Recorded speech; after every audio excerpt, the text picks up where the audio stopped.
Moving on into a great tool to help you find images on the internet that can better facilitate your filmscape. This is a really quick way of gathering a lot of information.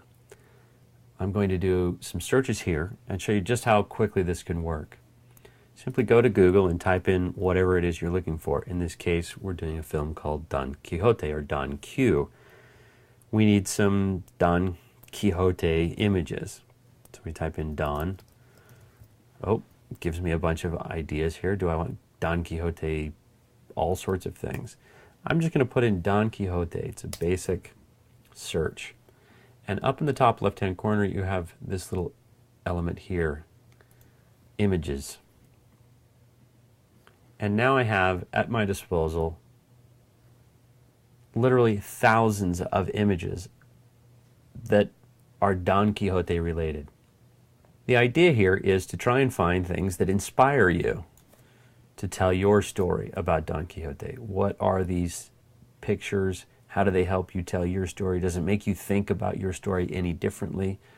Does it facilitate any sort of visions of how you see your project coming together? Here.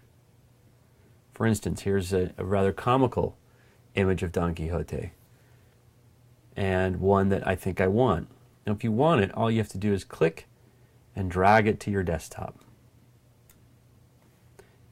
And it's that simple.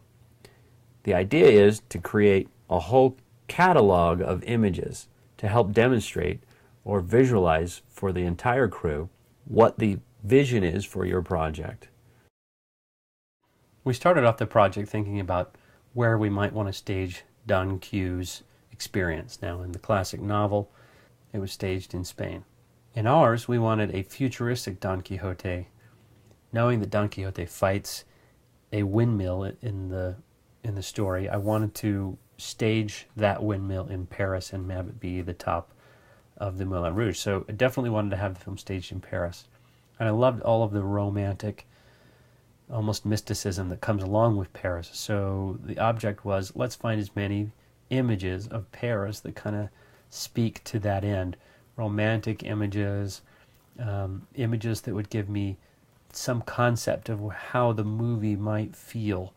These open sort of bistro tables out on the corner and foggy, brick-covered paths, and obviously the Arc de Triomphe, and these are the type of images we were trying to achieve in Paris. What would this look like?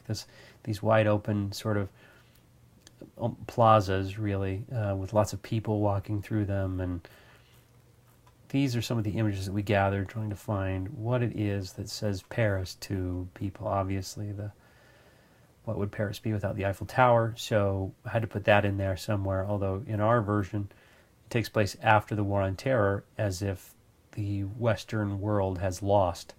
So Paris doesn't quite have the same appeal or same luster that it once had in our film. We needed to build some 3D sets. We knew we had some sets that took place in a cathedral, so we started building 3D sets of a cathedral. Here's our 3D set of our broken Eiffel Tower, and more of the cathedral sets. The next thing is, what would a world look like if there was a post-war on terror world? Then we lost.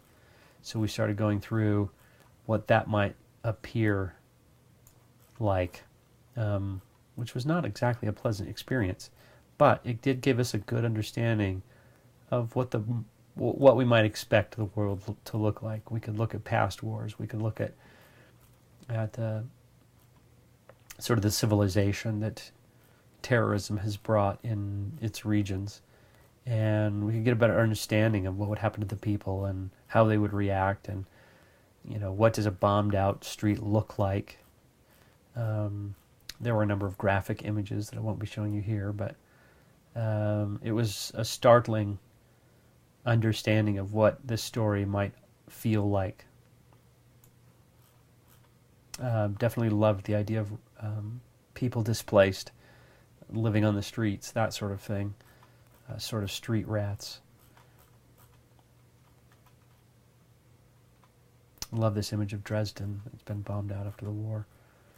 Um, just some really interesting things going on in this whole portion of the filmscape. And what happens is, as you go through the filmscape, you start realizing, oh, wouldn't it be cool if we had this woman out there who was trying to clean up after the war, and they didn't even have real brooms. It's just a bunch of twigs, it looks like.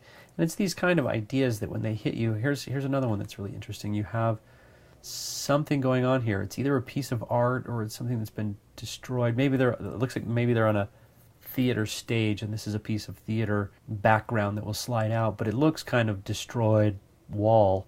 And I liked the idea that no matter how destroyed things are, romance will still be found. People will still love each other, and that story can be reached even in the darkest of hours.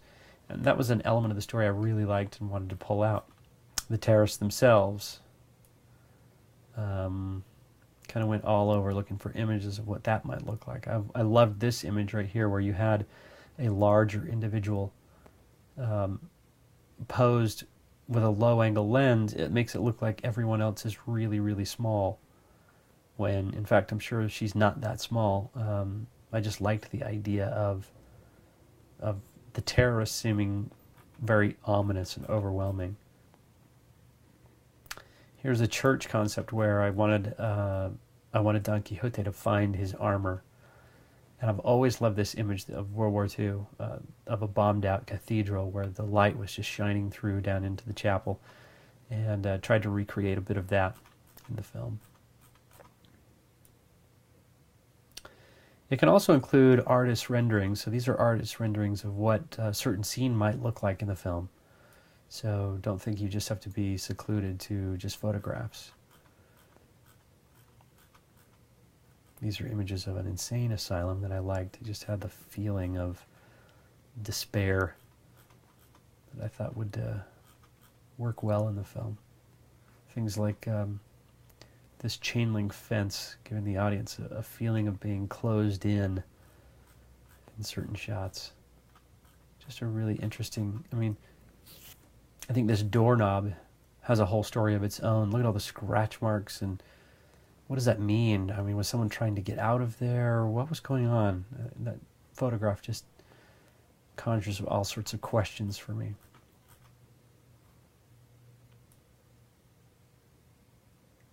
The concept of finding photographs of people who no longer live there is always another interesting concept to me that I wanted to incorporate in the film. So here's our Moulin Rouge.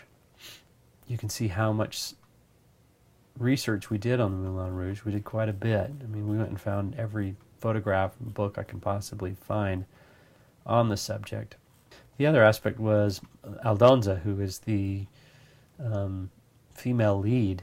I wanted some kind of a look for her that had sort of a 1920s, 1930s platinum blonde kind of sex appeal to her. Something that currently Christina Aguilera is sporting. And this just really worked. These images really worked for the concept of the film.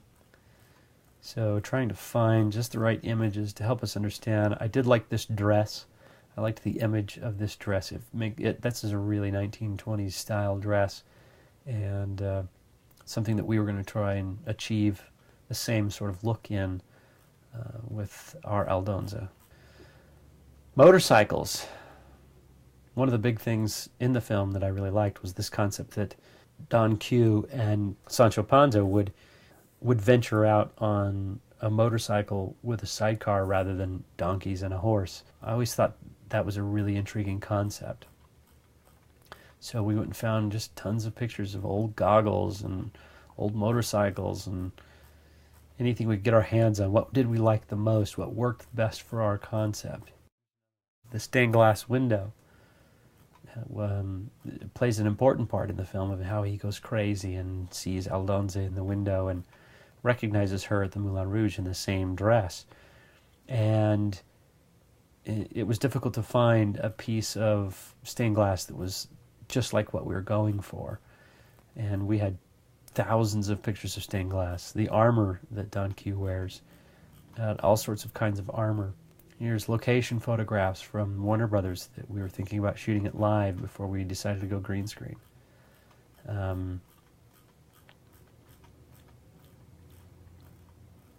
Images from other movies are always good, so that you can kind of say, oh, well, this worked well for that movie, it's kind of like that. You can just do a quick screen grab of that movie and you got something. Now, the important thing to remember is all of these images, and this is just a tiny sliver of what went into the filmscape.